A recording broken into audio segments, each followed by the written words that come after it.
مرحبا مشاهدينا الكرام. خبر عاجل: اعتقال سعيد الناصري بتهمة خطيرة. ولكن قبل الخوض في تفاصيل الواقعة، لا تنسوا الإعجاب بالفيديو والاشتراك في القناة لتتوصلوا بأخبارنا المغربية، وإليكم التفاصيل.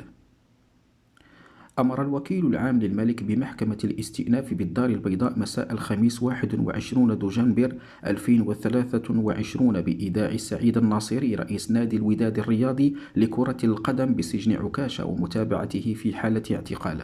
وجاء تقديم رئيس الوداد والنائب البرلماني عصر اليوم ذاته أمام أنظار الوكيل العام للملك بمحكمة الاستئناف بالدار البيضاء في قضية بارون المخدرات الحاج أحمد بن إبراهيم المعروف بلقب المالي، بعدما انتهت الفرقة الوطنية للشرطة القضائية من الأبحاث المسندة إليها بخصوص قضية الاتجار الدولي في المخدرات.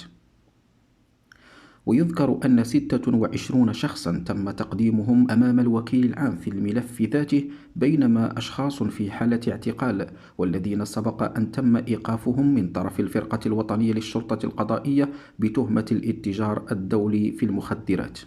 هنا تنتهي نشرة أخبارنا المغربية. نلقاكم في خبر جديد، في أمان الله.